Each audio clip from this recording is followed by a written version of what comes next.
এটা মাওলানা নুরুল হক সাহেবের কথা না, আল কোরআনের কথা। কথা ঠিক কিনা? ওয়া ইন্নামা তুওয়াফাউনা উজুরাকুম ইয়াওমাল কিয়ামাহ। সুবহানাল্লাহ বলেন। আর হাসরের ময়দানে যার যার যে প্রাপ্য, ওই প্রাপ্য অনুযায়ী আল্লাহ পাক সব কিছু পরিশোধ করে দিবে। সুবহানাল্লাহ বলেন। আমা ইয়ামাল মিসকালা যাররাতিন খায়রান ইয়ারা ওয়া মান ইয়ামাল মিসকালা যাররাতিন শাররান ইয়ারা। সুবহানাল্লাহ বলেন। সূরা জিলজালের মধ্যে আল্লাহ পাক বলেন, তুমি যদি কোন পরিমাণ একটা নেকি করো তাও দেখানো হবে, কোন পরিমাণ যদি একটা গুনাহ করে থাকো তাও দেখানো হবে। যদি মসজিদের টাকা খাও, আল্লাহ দেখাবে কি দেখাবে না? আর মসজিদে যে 5টা টাকা দাও, এটাও দেখাইবে। সুবহানাল্লাহ বলেন।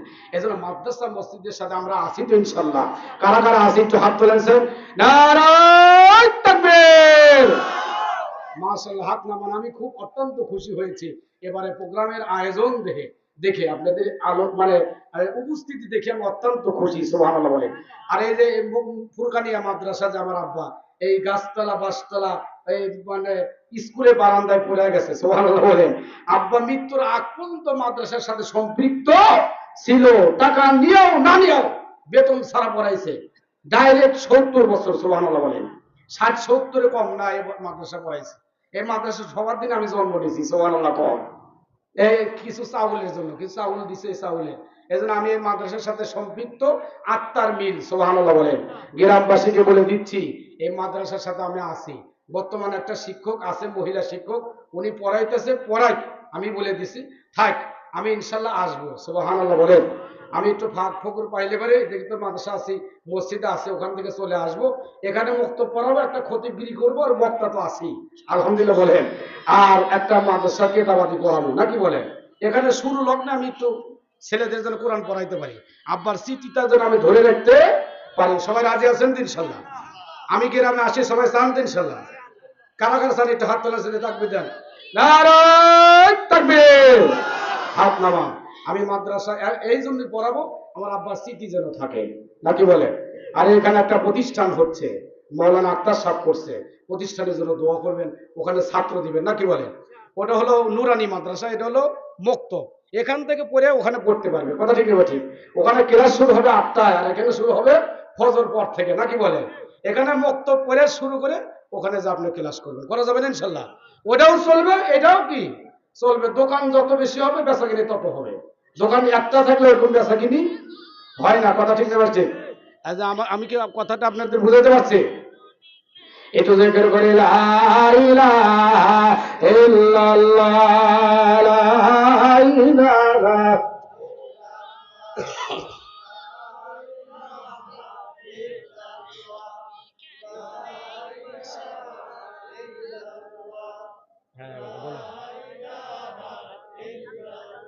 হ্যাঁ, কালেকশন দেখতেছি, এই কালেকশন করুন। লা ইলাহা ইল্লাল্লাহু মুহাম্মাদুর রাসূলুল্লাহ সাল্লাল্লাহু আলাইহি ওয়াসাল্লাম। আর আমি আপনাদের দোয়ায় সারা বাংলাদেশে যাই। সুবহানাল্লাহ বলেন। আগামীকাল প্রোগ্রাম হলো বেলতুল, শাহজাদপুর, এরপরে হলো আমাদের পাঙ্গাসি, বাউনবেড়ে, এরপরে সিরিয়ালের পর সিরিয়াল লেগে আছে। 2-3 মাস আসি আপনাদের দোয়ায়, কিন্তু আমি ভিজিট করে ওয়াজ করি না, শোনা। সুবহানাল্লাহ বলেন। সম্মান আছে, নাকি বলেন। হাতের মধ্যে যেটা ধরে দেয় ওইটাই নিয়ে আসি। এই খেরের ডেল খাওয়া লাগে না, জুতার ডেল খাওয়া লাগে না, গাড়ির সামনে কেউ খারাপও হয় না। কেন? যে হুজুরের ভিজিট নাই। সুবহানাল্লাহ বলেন। এমনি 5,000 10,000 দেন, সেতু পার হলেই 10, আর এলাকায় থাকলে 5-এর নিচে আর কেউ দিতেছে না। সুবহানাল্লাহ। এটা কার বরকত? আপনাদের দোয়ার বরকত, আমার আব্বার দোয়ার বরকত, গ্রামের মানুষের দোয়া। তাছাড়া আমি বড় হতে পারি নাই, দোয়া করেন আল্লাহ যেন আরো বড় বানায়। সুবহানাল্লাহ বলে। কিন্তু এই যে ওয়াজটা ইমাম মালিক চলে আসছে, সুবহানাল্লাহ বলেন। ইমাম মালিক সরজমিনে আসছে যে ফায়সালা দেওয়ার জন্য। আল্লাহু আকবার কোন। ও আমার আন্দাজে কথা বলে যে কত গুণে শোনেন, ভালো করে শুনেলাম। পানিয়া বাড়ি আম্মা ইমাম মালিক ডাকতে কয়, মহিলার সত্যি কথা কও, কি কইছাও? কয়, আমি বলছিলাম দোয়ানের সময় কইছিলাম এই মহিলাকে পুরুষের সাথে দেখছিলাম, এজন্য আন্দাজে বলছি মহিলা মনে হয় জেনা করছে। নাউজুবিল্লাহ বললেন না? আচ্ছা, ইমাম মালিক কইতেছে, আচ্ছা মহিলা, তুমি যে কথাটা বললে কেন বললে? এই মহিলা তো ছেলেও হতে পারে, নাকি বলেন। এই মহিলার ছেলে হতে পারে, এই মহিলার ভাইস্তাও হতে পারে, মহিলার খালুও হতে পারে, মহিলার বাবাও তো হতে পারে, কথা ঠিক কিনা? পুরুষ মানুষ তো, কথা ঠিক কিনা? এ মহিলারা, তুমি আন্দাজ করে কথা বলাটা ঠিক করো নাই। কিন্তু আমি মাসালা দিয়ে গেলাম, 80টা বেত্রাঘাত করতে হবে। কয়টা? 80টা বেত্রাঘাত করতে হবে। 80টা বাড়ি দেওয়ার পরে যদি ছাইরে যাও, মনে করবো তুমি গুনাহগার। আর যে মহিলা মারা গেছে উনি হলো ইমানদার। চিল্লাখন মারহাবা। 80 জন মারার পরও যদি না ছাড়ো, মনে করবো ওই মহিলাটাই গুনাহগার, যে মহিলা মারা গেছে। কথা ঠিক কিনা? কষ্টকে বুঝাইতে পারছি? পরে তো লেগে গেছে, বেত মারা শুরু করে দিছে। বর্তমান যে মুরব্বীরা বেত মারে, জেনা করলে মারে, ওই বেত 80টা একসাথে মাইরে কই একবার মালিক 80টা হয়ে গেছে। কথা ঠিক ঠিক? 80 আন কুনছে একবারে দিয়ে একটা মেরে দেখো 80টা হয়ে গেছে। যা বেদব, জেনাজান করস না। মাঝে মাঝে করে, আবার ঘুম কামাই, কয় কি কয় না। আবার কত জেনা তো প্রকাশই থাকে, আছে কিনা, গোপনই থাকে। টেটো মেরে দিয়ে ওইটা ফিনিশ। রাখা রাখা দাদা, ওইগুলো যে করস না। কথা নাউজুবিল্লাহ কন। কিন্তু দেখেন ইমাম মালিকের বিচার কি? রায় করে দিছে, বেত মারা শুরু করে দাও। বেত মারতেছে, শরীরের সব শক্তি খাটা খাটা 79 নাম্বার হয়, তবুও ছাড়ে না। 79টা হয়েছে, ছাড়তেছে না। সব মানুষ তো বড় বড় চোখ করে তাকায়, হুজুর বিচার যদি ঠিক মতো না হইতেছে আপনাকে যাবে দিন না। কিছু লোক আছে না, হুজুরকেরা সবাই যে ভালোবাসে তা না, কিছু খালি নাক ছিটকে হুজুর অস করে টেহা দেয়, ও হুজুর দেখবে মনে হয়, আছে কি নাই? আরে এবি সবাতে, এবি সবাতে, অত সবাকে কিছু লোক চাষটালে কয় না। কিন্তু না, এগুলো এটা নাস্তিক, করা মুক্তাদ। কথা ঠিক না ঠিক? এই বেদব, বাংলাদেশে তো প্রোগ্রাম না হতো, মানুষ আরো জাহিল হয়ে যেত। কথা ঠিক ঠিক? ওয়াজের মাধ্যমে মানুষের জেহেন ঝাঁঝরা হয়, জেহেন ওয়াশ হয়, মানুষ ইমানের প্রতি বৃদ্ধি হয়। সুবহানাল্লাহ বলেন। আর মাহফিল না হতো, হিন্দু হয়ে যেত। কথা ঠিক না ঠিক? আরো বেঈমান হয়ে যেত। নাউজুবিল্লাহ কোন। পরে 79টা মারছে, দেয় ছাড়ে না। পরে তারা তো সবাই অস্থির হয়ে গেছে, কি করা যায়? পরে জল্লাদে বলছে এবার জোরে সরে মারবে। সুবহানাল্লাহ কোন। এইবারই লাস্ট, এইবারই শেষ। শেষ বলে তার সব বল, এমন জোরে মারছে, তাস করে হাত ছেড়ে গেছে। সুবহানাল্লাহ কোন। পরে বলতেছে যে মহিলা, এই যে তোমাকে যে 80টা বেত আঘাত করো, এটা তোমার গুনাহ, তুমি আন্দাজে কথা বলছো। আর ওই মহিলা যে ছেড়ে গেল, ওই মহিলা নিষ্পাপ। সুবহানাল্লাহ বলেন। এজন্য আন্দাজে কথা বলা জায়েজ নাই। কত মানুষ কয় এই ব্যক্তি জাহান্নামী, এই ব্যক্তি জাহান্নামী, এই ব্যক্তি জাহান্নামী, অমুক জাহান্নামী, এরকম বলা ঠিক? জাহান্নাম কি জাহান্নামা আল্লাহই জানে, নাকি বলে? কিন্তু 5 ওয়াক্ত নামাজ জামাতে শহীদ পড়া দরকার আছে কি নাই? এদের খুশি খুশি আমি ওই যে সাপ যে ভিতরে ঢুকছে, ওই অষ্টক করে দেবো। কিন্তু আগে ওই যে আমার ফোন দিয়ে কইতেছে হুজুর কিছু কালেকশন করে। আসলে এখানে কিছু খরচ হচ্ছে না, একটা লোক এখান থেকে উঠবেন না, কিছু কিছু করে 100 200 500 1000 2000। আর এবার যে আয়োজন দেখলাম, তবারক যে বাসনা বাড়াইছে দেশ, খাই নাই আমি, কিন্তু মন চাইলে খাই, সময় নাই। তবারক খাই আমি প্রোগ্রামে গেলে, কিন্তু যে বাসনা বাইর করছে, তবারক আসতেছে ইনশা। আর ভালো মানে একজন বক্তা আছে, মৌলানা মুফতি সিদ্দিক আহমদ সাইদ সাহেব আছেন, উনি আমার ওস্তাদ। সুবহানাল্লাহ বলেন। এই জন্য উনি আসতেছেন। কিন্তু এর আগে আমি কয়েক মিনিট আপনাদেরকে কষ্ট দেব, মাত্র 15 মিনিট, 10-15 মিনিট। এরপরে আমি সাপ বাড়াইলো কি বাড়াইলাম, পেটের মধ্যে ওয়াজ রেখে দিছি আমার মসজিদে, সবাই খালি ওই ওয়াজ নিয়ে বসে আছে।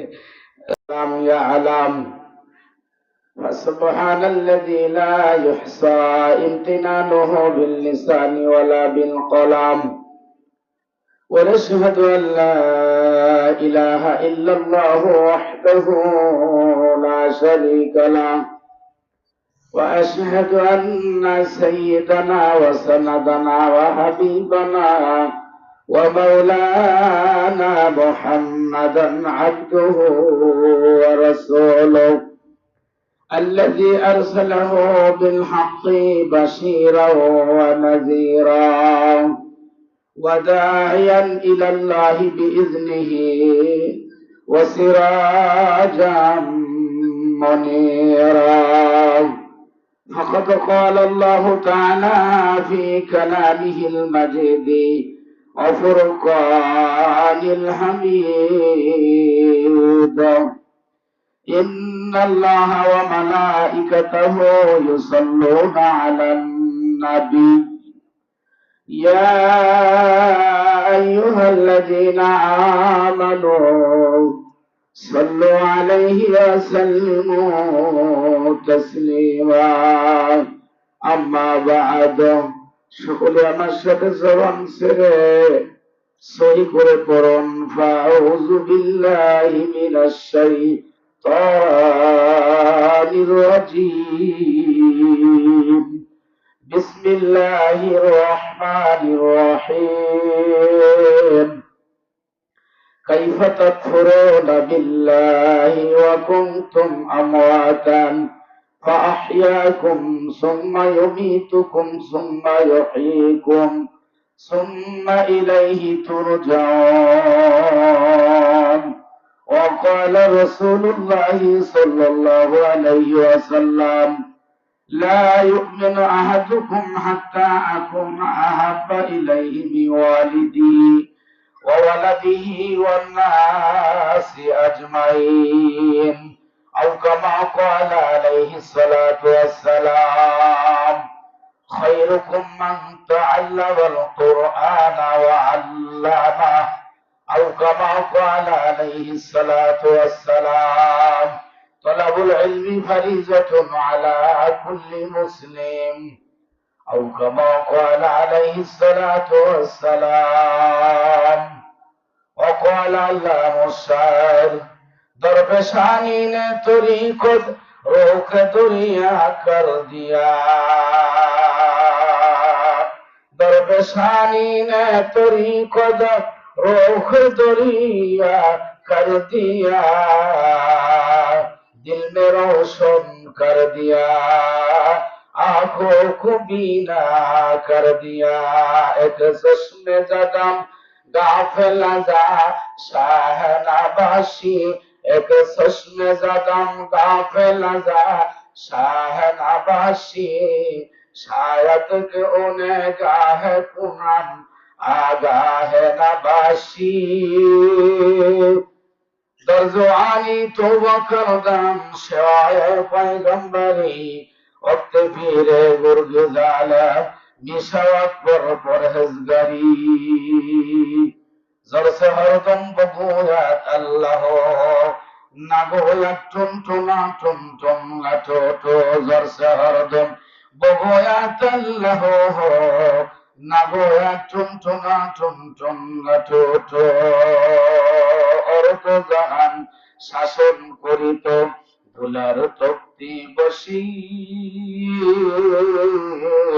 খেজুরের পাতার প্রাসাদ ছিল বারবার গেছে খুশি কালমা পড়ে লা ইলাহা ইল্লাল্লাহ লা ইলাহা ইল্লাল্লাহ লা ইলাহা হ্যাঁ সামনে আগায় বসে একটু জিকির করি যারা জিকির করবেন গুনাহ ঝরে যাবে লড়বেন লা ইলাহা একটু সামনে আগায় বসে পিছনে অনেক অনেক চলে আসতেছে ইনশাআল্লাহ জায়গা পাবে না একটু আগায় বসে পিছনে তাদের বসার সুযোগ করে দেন লা ইলাহা ইল্লাল্লাহ লা ইলাহা রিস্কা চলে না ড্রাইভার সারা বলেন রিস্কা চলে না ড্রাইভার সারা গাড়ি চলে না চালক সারা গাড়ি চলে না চালক সারা নৌকা চলে না মাঝি সারা দুনিয়া চলে না আল্লাহ সারা লা ইলাহা পুরুষ মানুষের মতো হয়ে পড়েন লা ইলাহা ইল্লাল্লাহ একসাথে লা ইলাহা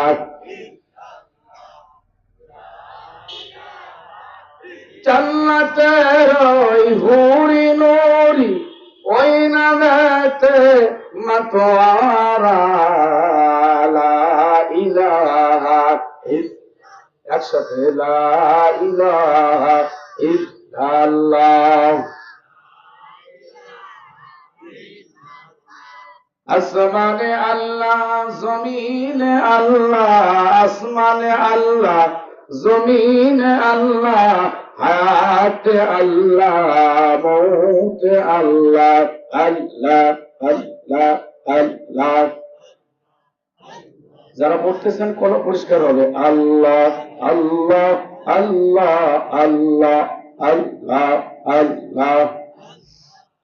আম্মা জাননা পড়তে আরামে আস্তে আওয়াজে পড়ি আল্লাহ আল্লাহ আল্লাহ আল্লাহ আল্লাহ আল্লাহ আল্লাহ আল্লাহ আল্লাহ আল্লাহ। সুবহানাল্লাহ ওয়ালহামদুলিল্লাহ লা ইলাহা ইল্লাল্লাহ লা ইলাহা ইল্লাল্লাহ লা ইলাহা ইল্লাল্লাহ লা ইলাহা ইল্লাল্লাহ মুহাম্মাদুর রাসূলুল্লাহ।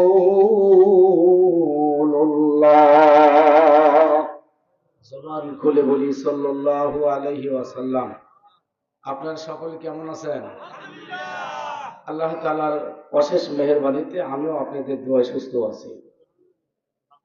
আমরা সকলেই মিলে সেই স্রষ্টার দরবারে কালিমাতুশ শুকুর জবান খুলে বলি আলহামদুলিল্লাহ। আজকে পানিয়াবাড়ি ফোরকানিয়া মাদ্রাসা, আমার আব্বার স্মৃতি মাদ্রাসা, খয়রুদ্দিন কারি সাহেবের মাদ্রাসার আজকের মাহফিলে যারা আমরা এসেছি এবং বসার সুযোগ পেয়েছি এবং কিছু কথা বলার সুযোগ পেয়েছি, এজন্য সেই স্রষ্টার দরবারে আর একবার বলি আলহামদুলিল্লাহ। আর একটু জোরে সরে পড়ি আলহামদুলিল্লাহ। আর কি ভয় আছে? পুলিশ আসবে? বাধা আছে? একমাত্র স্লোগান হবে কার? স্লোগান হবে কার? এজন্য সেই স্রষ্টাকে জানিয়ে দিই, আকাশ বাতাসকে উচ্চারিত করে দিল থেকে মন থেকে বলি আলহামদুলিল্লাহ। এরপর সে মহামানব মুক্তির দিশারি, মুক্তির সনদ, রহমত আলম নবী মুহাম্মদ আরবি নবী, সকল নবী শ্রেষ্ঠ নবী, এই নবীজির প্রতি আমরা দিল থেকে মন থেকে মহব্বত নিয়ে পড়ি সাল্লাল্লাহু আলাইহি ওয়াসাল্লাম। মোটামুটি 1-1.5 ঘন্টা আলোচনা চলবে। কারা কারা শুনবেন একটু হাত তুলেছেন দেখি, একটু দুটো হাত টান টান করে একটু তাকবীর দেনছেন। লিল্লাহি তাকবীর, নারায়ে তাকবীর, কোরআন হাদিসের আলো। মাশাআল্লাহ, আপনাদের স্লোগান যে এত তাড়াতাড়ি শুদ্ধ হয়ে গেল। আগে বলতেন যে ঘরে ঘরে জ্বালো, কিন্তু আজকের স্লোগান সংসদে জ্বালো। সংসদে যদি জ্বলে তাহলে সারা বাংলাতে এক টাইমে এক সময়ে নামাজ হবে ইনশাআল্লাহ। এজন্য আমরা সেই স্রষ্টার দরবারে মাঝে মাঝে আলহামদুলিল্লাহ বলবো ইনশাআল্লাহ। আর এমনি উপরে যে সময় আমরা উঠি, সিঁড়িতে ভয়াবহ উঠি, ওঠার সময় আমরা বলবো কি বলবো? আল্লাহু আকবার। কি বলবো? আল্লাহু আকবার, আল্লাহু আকবার। যখন সিঁড়ি থেকে নামবো সুবহানাল্লাহ, সুবহানাল্লাহ। যখন সমতল ভূমিতে চলবো লা ইলাহা ইল্লাল্লাহ, লা ইলাহা ইল্লাল্লাহ। এ মুসলমান ভাইরা, আমাদের নবীদের মধ্যে 1,24,000 পয়গম্বর, মতান্তরে 2,24,000 পয়গম্বরের মধ্যে একজন যদি লোক মুখদিন নবী ছিলেন হযরত মূসা আলাইহিস সালাম। সিল্লা বলেন মারহাবা। মূসা আলাইহিস সালামকে একদিন ডাক দিয়ে বললেন, আল্লাহ আমাকে একটা দোয়া শিখিয়ে দেন, যে দোয়াটা পড়ে আমি আমল করে জান্নাতে যেতে পারি। আল্লাহ রাব্বুল আলামিন বলে দিলেন, পয়গম্বর আপনি বেশি বেশি করে কালেমা পড়বেন, কালেমায়ে তয়্যিবা পড়বেন, লা ইলাহা ইল্লাল্লাহ মুহাম্মাদুর রাসূলুল্লাহ। এটা বেশি বেশি করে পড়বেন।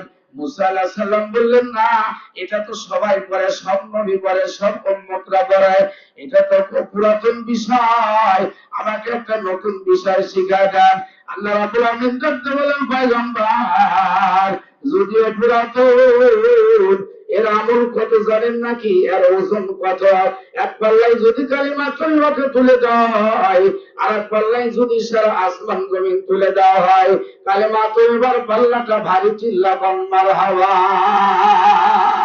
এজন্য মাঝে মাঝে কালিমা পড়বেন, ভালো যাবে 300। মাঝে মাঝে কালিমা পড়বেন, মাঝে মাঝে আলহামদুলিল্লাহ বলবেন, আল্লাহু আকবার বলবেন। যখন সময় পাবেন সূরা ইখলাসটা পড়বেন। ইখলাস সূরা যদি কেউ 3 বার পড়ে, বিসমিল্লাহির রহমানির রহিম, কুল